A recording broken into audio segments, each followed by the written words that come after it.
always said, once a giant, always a giant. For me, it's only a giant.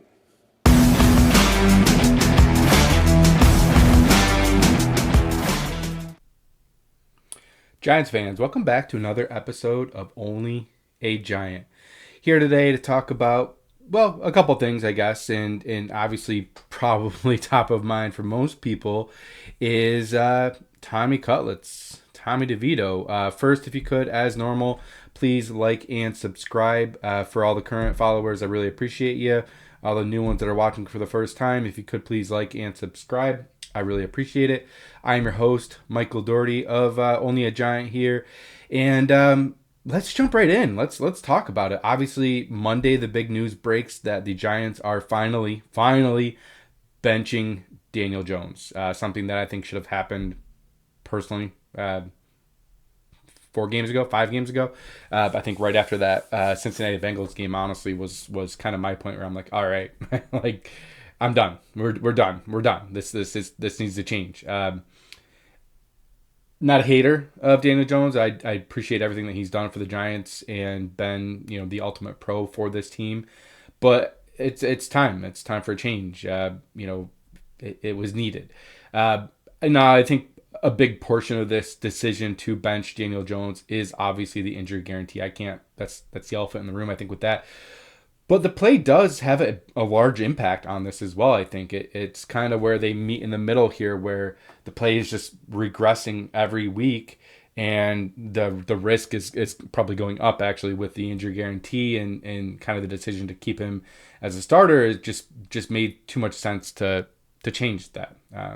The biggest surprise probably about this all is the fact that rather than going with the number 2 option, who is Drew Lock, they go with apparently one of his close friends in Tommy DeVito, Tommy Cutlets. Got the shirt here for him. Got to represent here, and I am excited about that. I do feel for Drew Lock a little bit in this situation. It does suck to be the number 2 and then think you're getting the opportunity potentially and find out that you're not. From the Giants' perspective, I don't blame them. I think that if you look at training camp, if you look at preseason, if you look at really any film that we've had so far on Drew Lock this year, he hasn't looked great. He's looked less than great. He's looked horrible, to be honest with you. And the little film that we have seen on Tommy DeVito, obviously from training camp and preseason, he's actually looked decent. I was looking at a Dan Schneider thing earlier this week where he was actually talking about Tommy Cutlet's footwork. And, vastly improved. Some of the better footwork on the team that we've seen. So I'm really excited for him to get this opportunity with the Giants and see what happens with Tommy DeVito. See if we can catch lightning in a bottle. A lot of people don't want us to win. I understand. Picks are important in this league, but who knows? Who knows what can happen? I'm not sitting here saying that Tommy DeVito is going to be our franchise quarterback, because that's probably absurd at this point, but stranger things have happened. Look at Brock Purdy, Mr. Irrelevant, came out of nowhere. Granted, he has elite processing and some other things going for him, very different than Tommy DeVito, but he's got the moxie, he's got the feeling, he's got that it factor a little bit, I think, where Daniel Jones didn't. So very excited about this opportunity for him. And one other thing I wanted to get to kind of too before we jump into the actual game while we're here is I think the media is overblowing things, and they're kind of making things worse, honestly, with this whole situation. Blowing up the Daniel Jones thing, saying Dexter Lawrence isn't happy and Slayton's not happy and the team's pissed and nobody is happy. No one likes Shane. No one likes Dable. And first off, I guess let's start with the first part. If you listen to the pressers with Dexter Lawrence, with Darius Slayton, they both immediately, the first thing they say is, hey, we love DJ.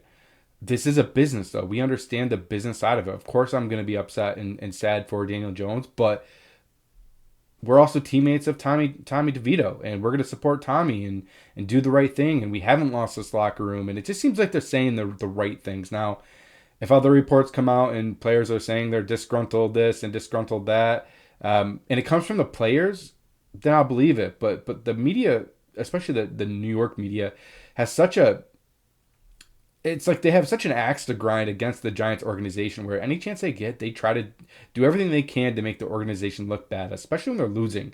It's a pile on top mentality. It's this is what they think that gets clicks, and they just jump on, and it's kind of annoying to be honest with you. I do think that losing sucks. Quite honestly, nobody is happy when you're losing. Everyone was happy in 2022 when we were winning. Granted, we only won, I guess, what were we, 8-7-1 or 9-8-1, whatever it ended up being in 2022. But nobody's happy about losing. But I don't think we've lost the locker room. I think Dable still has a hold on this team. Drew Lock isn't happy, and I don't blame him for not being happy on that. But I also understand the perspective from Joe Shane and Brian Dable as to why they went with Tommy DeVito. I think it's much easier and probably better optics to say, hey, we're going to try to catch lightning in a bottle with Tommy DeVito, see what we have here. And if 2 games go down the road and he looks horrible and it's not working after that Thanksgiving game, you switch back to Drew Lock and you say, we tried it. It didn't translate to the field. But if you start Drew Lock now and he looks not great, and then you go into Dallas on Thanksgiving, he looks horrible, I think that's going to be a much worse look for the organization, because then you say quarterback 1 failed, quarterback 2 failed. Now we're on to quarterback 3. Rather than quarterback 1 failed, we're going to try something with quarterback 3 here to see if we can catch a lightning in a bottle, kind of like we did last year. And if that doesn't work, I think it's much easier to go back to Drew Lock. I could be wrong on that, but that's kind of how I feel with that situation. We'll see. Let's get into why we're here, though. Other than obviously that big news, which broke on Monday. Obviously, we had the bye week. I took a little bit of time here to enjoy the bye week and kind of unplug a little bit, which is super nice. Sometimes I think that's necessary in this crazy techie world that we live in with X and everything. But we're here. We're on to the next week here. We're squaring off at MetLife Stadium at 1:00 on Sunday. The Giants are sitting at 2-8, not a pretty record.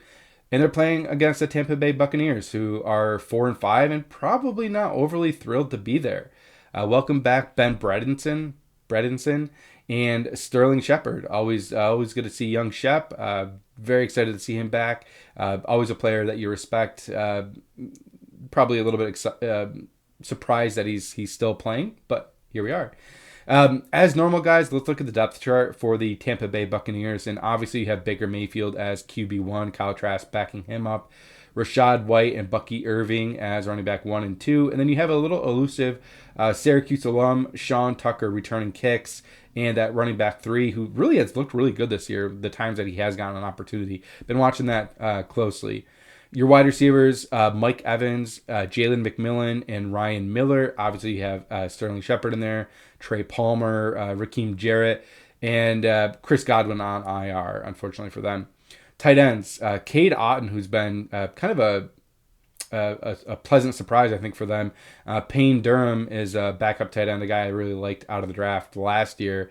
Offensive line from left to right, you have Tristan Wirfs, Ben Bredeson, Graham Barton, a guy I really liked in this draft last year.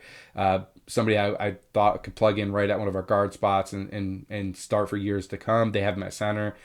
Cody Mock at right guard and Luke Godecki at right tackle. Obviously, Tristan Wirfs, a great player on that offensive line, one of the best. Came in the NFL the same year as Andrew Thomas. Definitely a stud left tackle there.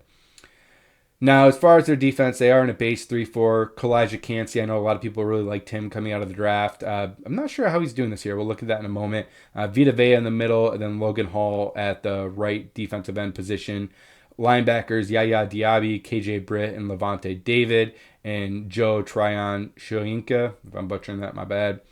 Probably their weak spot in this defense right now is their secondary with Josh Hayes as a starter and Zion McCollum. And safeties are Jordan Whitehead and Antoine Winfield and Tyke Smith as their nickelback. Definitely a weak spot in their defense, and I think that's something that we need to take advantage of. As far as stats for the year for the Tampa Bay Bucks, I always like to look at that too, just so you can kind of get an overall feel of who's playing, who's doing what. So Baker Mayfield, obviously their main starter here, completing over 70% of his passes, 2,500 yards, 24 touchdowns, and 9 interceptions. So a lot of touchdowns. That's awesome. But also a lot of interceptions. 9 interceptions is not a small amount. So something that maybe the Giants could take advantage of in this game. Maybe they get an interception. I doubt it, but you never know. What else do we have here? Rushing. Bucky Irving actually is leading the team with carries, with 96 carries for 492 yards. I did not expect that. I thought for sure Rachaad White would be leading the team on carries.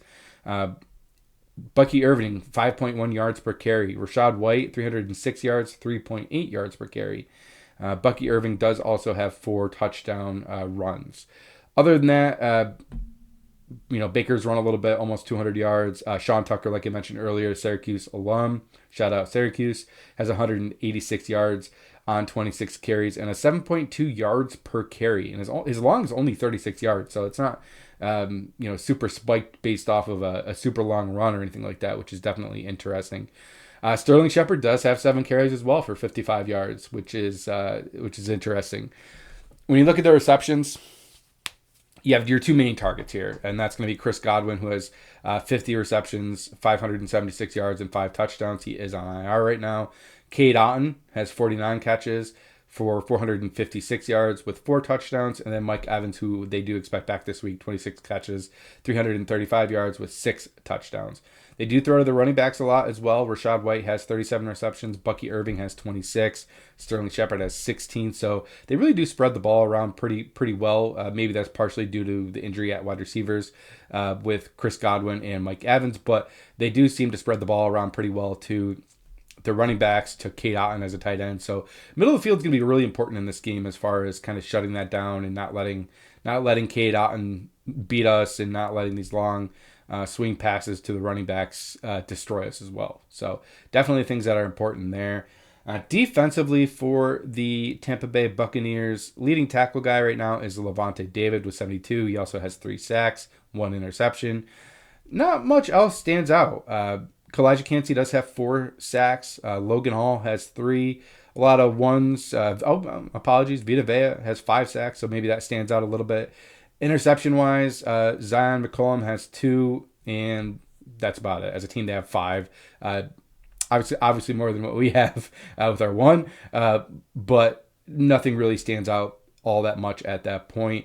As far as their scoring, their main scoring is coming from their kicker in Chase McLaughlin, who is 16-17 on the year with a long of 56 yards. That only miss is coming from a 50-plus yard field goal attempt. And he's only missed 1 extra point on the year. So this can't be a game that we give up field goal after field goal after field goal attempts and expect them to miss them. They're probably not going to miss those. So let's get into, I guess, the nitty gritty here, the bones of this game. And I think offensively we'll start with that for the Giants. Obviously you have Tommy DeVito in his first start in this season, but it's not his first start in his career.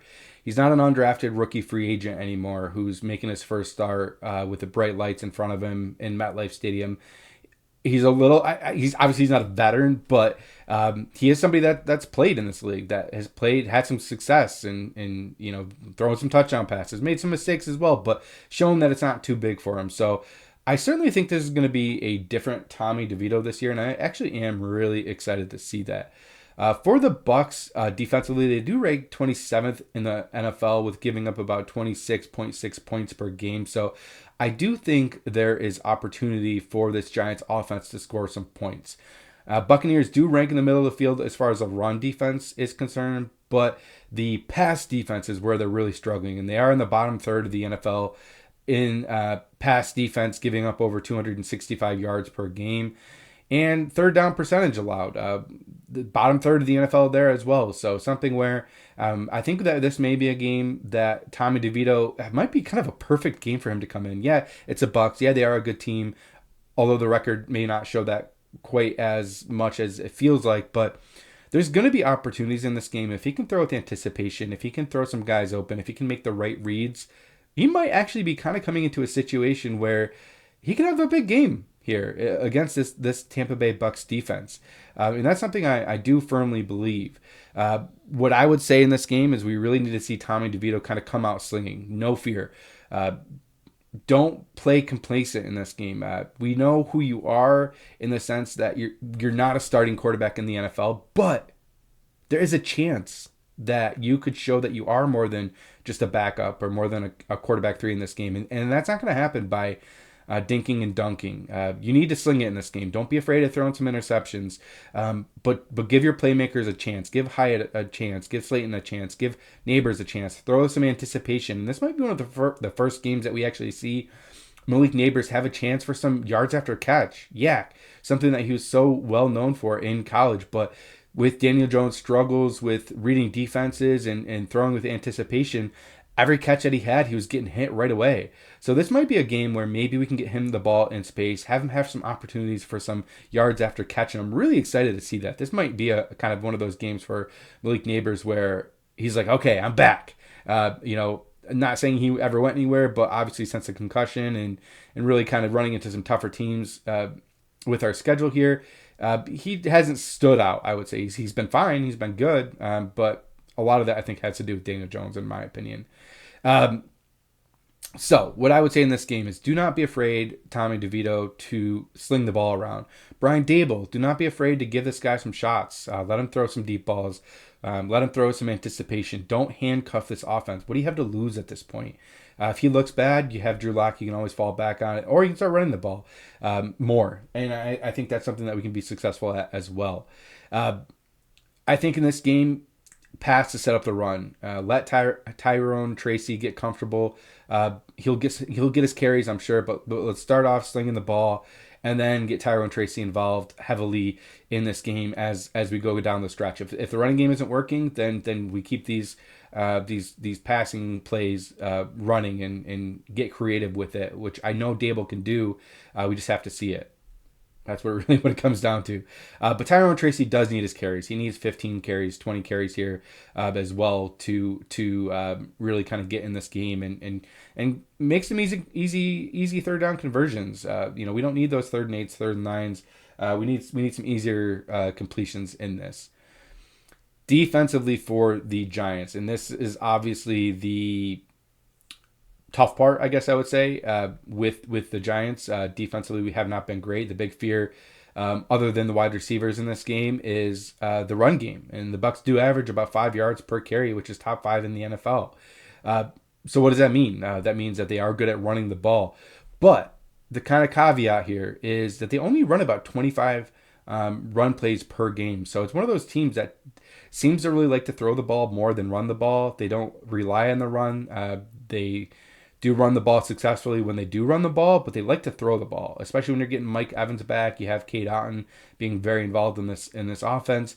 Kind of a game where you almost want to invite them to throw. I know our secondary hasn't been amazing, but our run defense has been horrid. So this is a game where I think maybe if we can get a couple stops, a couple tackles for losses early, kind of discourage the run a little bit, that may kind of help them force feed the passing game and maybe keep us in this game.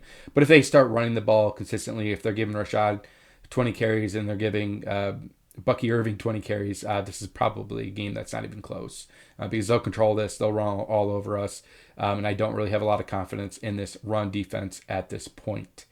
What else? Obviously, we mentioned already, Giants defense not great against the run. Hopefully we can get a couple stops in the run game. Mike Evans will be back, so that's something that we have to monitor, have to follow him if that's the case with Deonte Banks. Red zone defense is probably going to be the biggest thing in this game, and I'll probably talk about that a little bit more later. But they're ranked 3rd in the NFL in red zone scoring, so got to clamp down in the red zone or near red zone here to try to force some punts when they're kind of getting close, or long field goals, and maybe they can miss a couple. But that's going to be very important in this game. 3 keys to winning this game. Get Tommy DeVito comfortable early. Get him some easy throws. Let him get in the game. Remember that Green Bay game last year when he got comfortable and was just slinging all over the place? This should be a similar game where he can do that. This defense isn't an elite defense. This secondary struggles. Let him get comfortable, and passing yards and passing plays should come in bunches, and that should also help open up the run game. And this might be a game where we can score some points offensively. Defensively, we'll get to that. Defensively, do not allow touchdowns in the red zone. That's easy to say, I know, but clamp down in the red zone. That's where they seem to have their most success, is in the red zone. Do not let them score touchdowns. If they're going to score field goals, okay, so be it. That's much better than allowing touchdowns. So really clamp down in the red zone.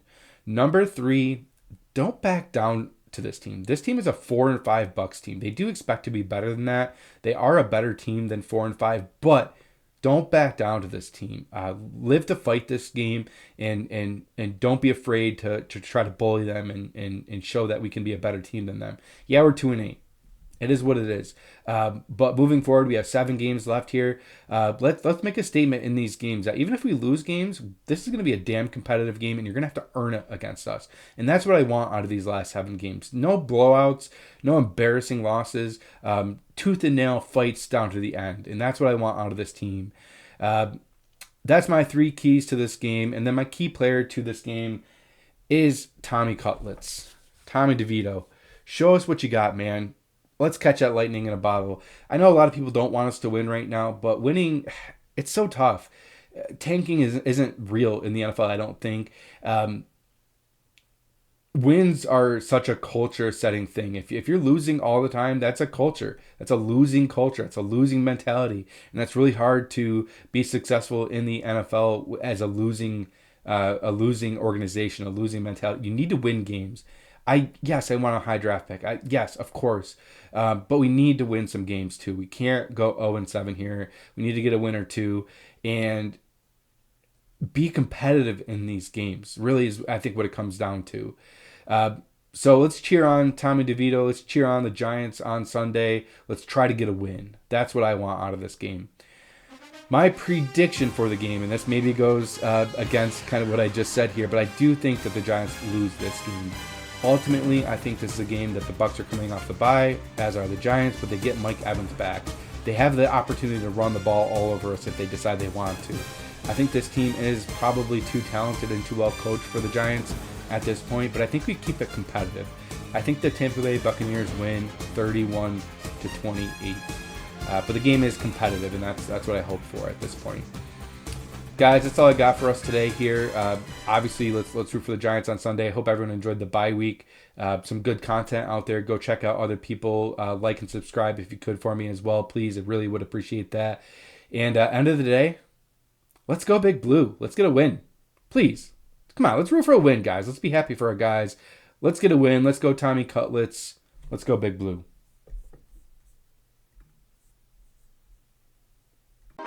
My mind is set, my grind is set, my heart on ice cold. I'm only here to even a score. Whoa. My mind is set, my grind is set, my heart on ice cold. We're down right now, but did it before. Whoa. See from here we going up. Made the call, I shown up. Now the